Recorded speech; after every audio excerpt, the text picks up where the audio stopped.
یہ جو کراچی کارساز حادثہ ہے جس میں باپ بیٹی کے جاں بحق ہونے کا یہ واقعہ رپورٹ ہوا تھا، اس واقعے کی مزید سی سی ٹی وی بھی سامنے آ گئی ہیں. بتائیے گا اس میں کیا دیکھا جا سکتا ہے، کتنی مددگار ثابت ہوگی یہ پولیس کو؟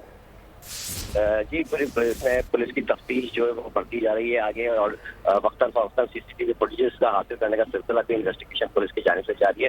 مزید سی سی ٹی وی فوٹیج سامنے آئی جس میں دوسرا اینگل سے بھی گاڑی کو انتہائی تیز رفتاری سے گزرتے ہوئے دیکھا جا سکتا ہے، جو کہ آگے جانے کے بعد موٹر سائیکل سوار باپ بیٹی کو کچلنے کے بعد متعدد شہریوں کو کچلا، پھر ایک گاڑی کو ہٹ گیا. اس فوٹیج میں وہ متاثرہ جو گاڑی تباہ ہوئی وہ بھی اس فوٹیج میں دیکھی جا سکتی ہے، جو کہ اس ثانے میں تباہ ہوئی تاہم شہری اس میں کار سوار شہری محفوظ رہا ہے. بات کریں اسی حوالے سے تو جن اسپتال کے جو خاتون ہیں ان کو ذہنی مریضہ وارڈ ہے اس میں منتقل کر دیا گیا ہے، جہاں ان کے انتہائی نگہداشت میں رکھا گیا ہے. بتایا جا رہا ہے کہ خاتون اسپتال سے رائے بتاتے ہیں، خاتون نے اسپتال میں بھی کافی ہنگامہ آرائی کری اور اپنا جو بلڈ سیمپل ہے وہ دینے میں بھی جو ہے وہ کافی انتظامیہ کو، وہاں اسپتال انتظامیہ کو پریشان کیا. تاہم وکیل کے کہنے کے بعد جو ہے وہ سیمپلس فراہم کر دیے گئے ہیں اسپتال کو.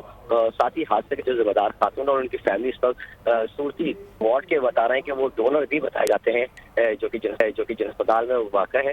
ساتھ ہی اسپتال انتظامیہ نے اس حوالے سے مزید جو ہے وہ اپنا موقف دینے سے بھی انکار کیا ہے. صحیح، ٹھیک ہے خرم، دونوں خبروں سے متعلق آگاہ کر رہے تھے آپ، بہت شکریہ آپ کا. سبسکرائب کریں اور بیل دبائیں تاکہ کوئی خبر رہ نہ جائے.